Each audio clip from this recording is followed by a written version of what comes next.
Hello दोस्तों, जय माताजी। आज हूँ तमने बतावीश घऊना लोटमांथी बनतो नास्तो। आ तो आजनी रेसिपी से अपनी घऊना लोटनो नास्तो। नहीं रवो नहीं मैदो, घऊना लोटमांथी बनावीने तैयार करशो अपनी नास्तो।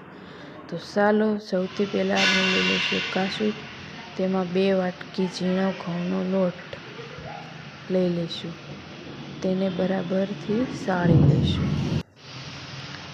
घऊनो लोट सळाई जाए એટલે એમાં નાખી દઈશું અડધી વાટકી આપણે કરકરો ઘઉંનો લોટ। બધું બરાબર કરકરો ઘઉંનો લોટ અને ઝીણો લોટ બધું બરાબર મિક્સ કરી લેવાનું। પછી આપણે એક નાની ચમચીથી 3 ચમચી તેલ લઈ લઈશું। એ તેલને આપણે થોડીવાર ગરમ કરવા મૂકી દઈશું। ગરમ થઈ જાય એટલે આપણે તે લોટમાં નાખી દઈશું। આ પ્રોસેસ કરવી જરૂરી છે। ગરમ તેલ નાખો એટલે નાસ્તો એકદમ ક્રિસ્પી અને મસ્ત બનશે। હવે આપણે તેલને નાખી દઈશું લોટમાં। થોડીવાર ચમચીથી હલાવશું। તેલ ઠંડુ થઈ જાય એટલે હાથ વડે મિક્સ કરી લઈશું। એકદમ બરાબર તેલ અને લોટ બંને મિક્સ થઈ જવા જોઈએ ત્યાં સુધી આપણે મિક્સ કરીશું।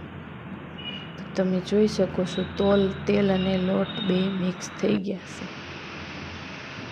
આવી રીતે મિક્સ થઈ જાય એટલે આપણો નાસ્તો એકદમ કુરકુરો બનશે। હવે જે વાટક્યાથી આપણે લોટ લીધો તો એ જ વાટકીથી આપણે પાણી લેવાનું છે। તેને આપણે ગરમ કરવા મૂકી દઈશું। તેમાં નાખી દઈશું 1 ચમચી મીઠું, 1 ચમચી જીરું। પાણી ગરમ થાય એટલે મસાલાનો સ્વાદ એમાં બેસી જશે, મસ્ત લાગશે। અડધી ચમચી હિંગ, થોડી કશ્મીરી મેથી, 1 ચમચી તલ, 1 લાલ સૂકું મરચું ખાંડીને મેં લઈ લીધું હતું તીખાશ માટે। હવે થોડીવાર આપણે એને હલાવી અને રહેવા દઈશું। બધો મસાલાનો સ્વાદ પાણીમાં બેસી જશે। થોડીવાર રહેવા દઈ પછી આપણે એનાથી લોટ બાંધી લઈશું। લોટમાં નાખતા જઈશું અને ધીરે ધીરે આપણે લોટ બાંધાઈ ગયો છે। એટલું પાણી હતું એનાથી આપણે લોટ બંધાઈને તૈયાર થઈ ગયો છે। જો તમારે ઓછું પાણી પડે તો થોડું પાણી નાખી અને લોટ બાંધો તો ચાલે। હવે 1 ચમચી તેલ નાખી અને લોટને બરાબર મસળી લઈશું। લોટ મસળવાથી મસ્ત થઈ જાય છે। બરાબર મસળી લઈને પછી થોડીવાર એને આપણે રેસ્ટ આપી દઈશું, ઢાંકીને મૂકી દઈશું। જેમ આપણે લોટ મસળીએ તેમ નાસ્તો મસ્ત બને। થોડીવાર ઢાંકીને રહેવા દઈશું પછી આપણે બનાવી લઈશું નાસ્તામાં નાખવાનો મસાલો। 1 ચમચી લાલ મરચું પાવડર, 1 ચમચી સંચળ પાવડર, 1 ચમચી આમચૂર પાવડર, ચાટ મસાલો હોય તો પણ નખાય। બધું નાખી અને આપણે બનાવી લીધું છે મસાલો। હવે આપણે લઈ લઈશું પાટલી, તેના પર આપણે નાખી દઈશું થોડું તેલ। તેલ નાખી અને આપણો લોટ જોઈ લો એકદમ મસ્ત થઈ ગયો છે। 10 મિનિટ કરી લઈશું। હવે આપણે એમાં 1 રોટલી થાય તેટલો લોટ લઈ અને રોટલી વણી લેવાની છે। રોટલી વણી એકદમ પતલી ને બહુ જાડી ને એવી વણી લેવાની છે આપણે। તો તમે જોઈ શકો છો રોટલી વણાઈ ગઈ।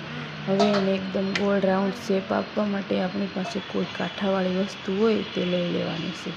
મેં આ ઢાંકણ લીધું છે, ગોળ રાઉન્ડ શેપ આપી દઈશું। હવે એને સરીની મદદથી પીસ બનાવી લઈશું, 4 પીસ બનાવી લઈશું।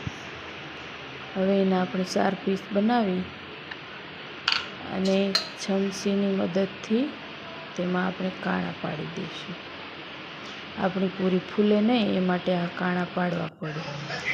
હવે આપણું તેલ આવી ગયું છે કે નહીં તે જોવા માટે આપણે નાખ્યું। તેલ આવી ગયું એટલે આપણે નાખી દીધી પૂરી। થોડીવાર આને રહેવા દઈશું। એકદમ ગોલ્ડન બ્રાઉન કલર થાય ત્યાં સુધી આપણે તળાવવા દઈશું। તમે જોઈ શકો છો એકદમ ગોલ્ડન બ્રાઉન થઈ ગયું છે અને આપણે એક બાઉલમાં કાઢી લઈશું.